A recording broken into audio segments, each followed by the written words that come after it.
कि इस मुल्क की सियासी जमातें जो कौमी असम्बली और सेनेट में और सूबाई असम्बली में पाकिस्तान के अवाम की नुमाइंदगी करती हैं वो रियासत दुश्मन है। ये बात कोई सियासी लीडर करे तो भी समझ नहीं आती, मुल्क के अंदर मीडिया में ये बातें आएं तो समझ नहीं आती। अगर मार्शल का दौर हो और माजी में हमारे हर मार्शल के दौर में सियासी जमातों को, सियासी लीडरों को, जर्नलिस्ट को रियासत दुश्मन कहा गया है, ये लक़ब दिया गया है, लेकिन एक नाम नहाद जमहूरी हुकूमत जो बिलाशुबा एक चोरीशुदा इलेक्शन के नतीजे में आई है, अगर आज वो ये महसूस करे और हुकूमती वसाइल इस्तेमाल कर ये इल्ज़ाम लगाए कि इस मुल्क के सियासतदान रियासत दुश्मन है, इस मुल्क के सहाफ़ी रियासत दुश्मन है, इस मुल्क के मुहिब वतन लोग रियासत दुश्मन हैं, तो फिर बाकी क्या रह जाता है? इस बात में कोई शुबा नहीं है कि किसी मार्शल हुकूमत में भी सहाफ़त पर इतनी पाबंदियां नहीं आईं, इतने सहाफ़ी नहीं उठाए गए, इतने लोगों को धमकियां नहीं मिली जितनी इस हुकूमत के दौर में मिली हैं। कभी भी मार्शल के ज़माने में भी इस तरह अवाम की आवाज़ को दबाने की कोशिश नहीं की गई जो इस हुकूमत में की गई है। और असल सवाल तो ये है कि ये क्यों किया जाता है। ये मामूली रिपोर्ट नहीं है, 135 सफ़े की रिपोर्ट है, हुकूमत पाकिस्तान की रिपोर्ट है। इसमें इस रिपोर्ट की हकीकत क्या है इसका अंदाज़ा आपकी दो बातों से पता चलेगा। इस रिपोर्ट में 5-6 जगह पर नक्शा दिखाया गया है एशिया का और मिडिल ईस्ट का, और उस नक्शे में कश्मीर को हिंदुस्तान का हिस्सा दिखाया गया है।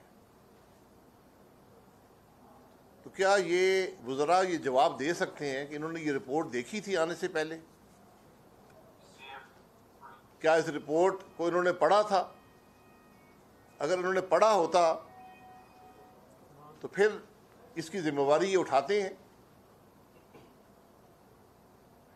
ये तो बात वहीं पर आती है कि जो ये हुकूमत हिंदुस्तान का आर्टिकल 370 को कबूल करने को तैयार थी, आज उसका अक्स उसने इस रिपोर्ट के अंदर पेश कर दिया है। ये शायद उस ज़माने की रिपोर्टें बनाई थी कि अवाम को दिखाएंगे जी कोई बात नहीं है, हिंदुस्तान 370 करे या 35A करे, हम तो हिंदुस्तान से ताल्लुकात बढ़ाना चाहते हैं, हम तो अपने मौक़िफ़ से हटना चाहते हैं, हम तो 370 की बातें करेंगे, हम 35A की बातें करेंगे। तो आज उसका अक्स इस रिपोर्ट में नज़र आता है। दूसरी बात जो है वो जहाँ से ये डेटा लिया गया, ये रिपोर्ट ख़ुद कहती है कि ट्वीट्स मैप नामी एक कंपनी से ये डेटा हासिल किया गया जो एनालिसिस करती है दुनिया में ट्वीट्स का कि किसने कितने ट्वीट किए, कब किए, कहाँ से किए, किस बयानिए पर किए। ये डेटा इकट्ठा करके यहाँ पर रिपोर्ट में शामिल कर दिया गया कि जनाब ये लोग जिम्मेवार हैं। ये सिर्फ एक बात बताना भूल गए कि ये सिर्फ ट्वीट्स का जिक्र है, ये नहीं बताएगा कि ट्वीट्स के अंदर लिखा हुआ क्या है। मामूली सी बात रह गई पीछे कि जी ट्वीट्स बड़े हुए हैं, कोई 30 लाख के करीब ट्वीट्स हुए, ये नहीं बताया कि लिखा हुआ क्या था। क्या पाकिस्तान के हक में बात हो रही थी, पाकिस्तान के ख़िलाफ़ हो रही थी, पाकिस्तान के आइन की बात हो रही थी, इस हुकूमत की नाकामियों की बात हो रही थी, इस हुकूमत की करप्शन की बात हो रही थी, इन नाअहल वज़ीरों की बात हो रही थी। अब नेशनल सिक्योरिटी एडवाइज़र साहब हैं, वो भी वहाँ बैठे थे, उनका मकसद क्या था ये मुझे समझ नहीं आई। उनको तो टेलीफोन नहीं आ रहा, वो महीने से परेशान है, टेलीफोन नहीं आ रहा अमेरिका के सदर का। उनकी तो ज़िंदगी में एक ही परेशानी है, टेलीफोन आज तक नहीं आया। अमेरिका भी गए, वहाँ से भी कोशिश की, शायद टेलीफोन नहीं मिला, नंबर नहीं मिले, लेकिन टेलीफोन हमें नहीं आया अभी तक। तो वो भी इस रिपोर्ट के अंदर शामिल हो गए कि नेशनल सिक्योरिटी का इशू है। अब आप ये अंदाज़ा लगा लें कि अगर आप मुल्क में बात करें इस हुकूमत की करप्शन की, तो वो नेशनल सिक्योरिटी का इशू बन जाता है। इस हुकूमत की नाअहली की बात करें तो नेशनल सिक्योरिटी इशू बन जाता है। अफगानिस्तान में जो आज हमारी हालत हो रही है कि हम एक टेबल पर बैठे हैं इस रीजन की मुख्तलिफ ताकतों के साथ, जिसमें हिंदुस्तान भी शामिल है। यानी आज दुनिया ये कह रही है कि जो अफगानिस्तान के मामलात हैं उसमें हिंदुस्तान भी उतना ही हिस्सा रखता है जितना पाकिस्तान रखता है। यानी वो मुल्क जिसने अशरों तक करोड़ों अफगानियों को पनाह दी, अपने मुल्क के हालात ख़राब हुए, हज़ारों की तादाद में हमारे फ़ौज के, पुलिस के, सिविल इंतज़ामिया के, आम शहरी शहीद हुए। आज उस मुल्क का दर्जा और हिंदुस्तान का दर्जा, जिसका एक आदमी अफगानिस्तान में नहीं मरा, बराबर है, जिसको एक पैसे का नुकसान अफगानिस्तान से नहीं हुआ, वो आज पाकिस्तान जिसने अपनी पूरी मईशत दबाव पर लगा दी।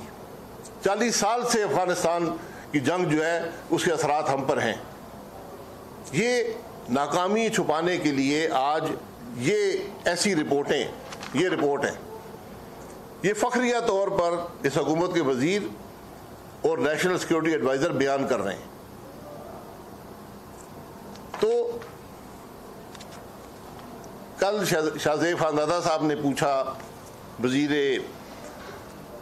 इंफॉर्मेशन से कि आपने ये एनालाइज किया है कि क्या बातें हुई हैं, आपने कोई शहादत है, आपके पास कोई सबूत है कि फ़लाने आदमी ने ये बात की है? क्योंकि इस रिपोर्ट का बड़ा हिस्सा, तकरीबन 100 से ज़ायद सफ़ात जो हैं, वो उन लोगों के नाम हैं जिन्होंने ये ट्वीट्स की हैं। तो उन्होंने बड़े आसान जवाब दे दिया। इस हुकूमत का एक खासा है कि झूठ बोलने में बेपनाह महारत रखते हैं। इस हुकूमत में अगर कोई महारत है, कोई कॉम्पिटेंस है, वो झूठ बोलने में है, वो सफ़ेद झूठ बोलने में है।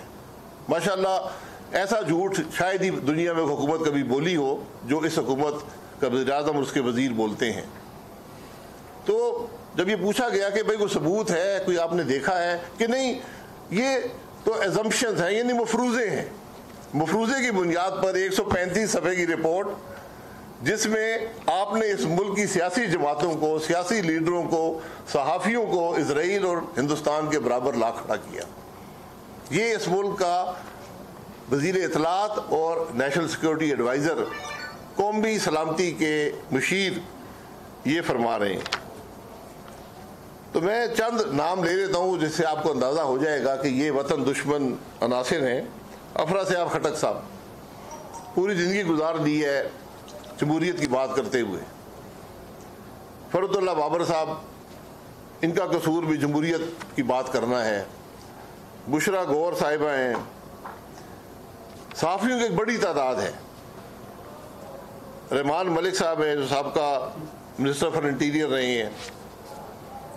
बहुत से सहाफ़ियों की, अज़मा बुखारी जो पाकिस्तान मुस्लिम लीग नून की पंजाब की सेक्रेटरी इत्तलात हैं, अमार मसूद साहब हैं, बीने सलीम साहब हैं, और बहुत से सहाफ़ियों के नाम इसके अंदर आए हैं।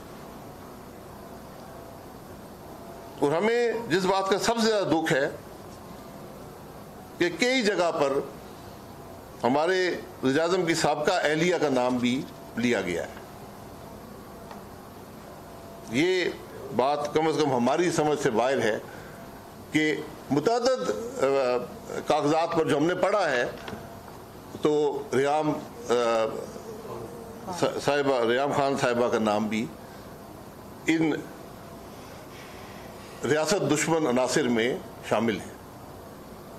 ये आज कैफियत है इस मुल्क में कि जो आपके बाद कोई बात कर दे, आपकी करप्शन को एक्सपोज करे, आपकी मईशत की तबाही को एक्सपोज करे, आपके स्कैंडल्स को एक्सपोज करे, आपकी जो पॉलिसीज हैं जिसने आज पाकिस्तान को तनहा कर दिया दुनिया के अंदर, जिसने हर दोस्त मुल्क से हमारे ताल्लुकात को कमज़ोर कर दिया है, जिसने कश्मीर के मसले पर इबाहम पैदा कर दिया है, जिसने अफ़गानिस्तान जैसे मसले पर आज पाकिस्तान गो बगो की कैफियत में है,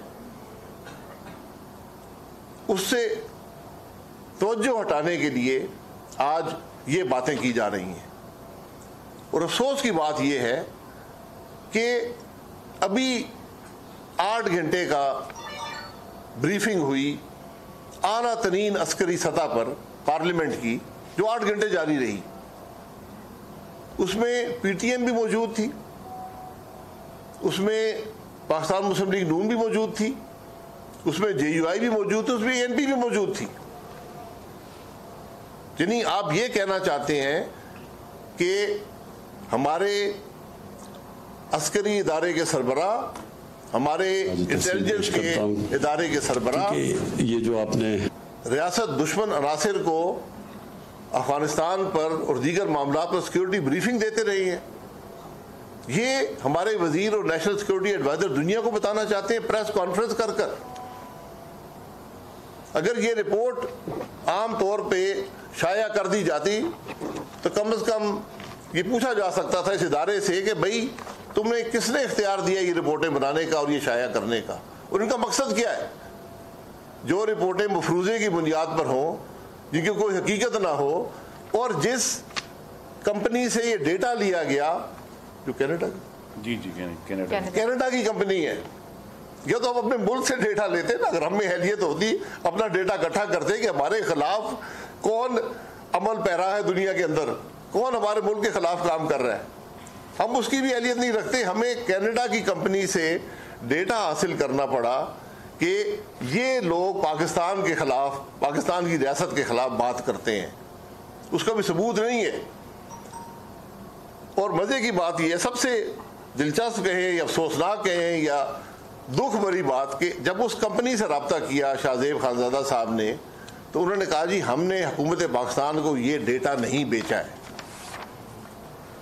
यानी digital media wing, ministry of information जिसकी ये रिपोर्ट है, उसको हमने डेटा नहीं बेचा, यानी से मांगा है।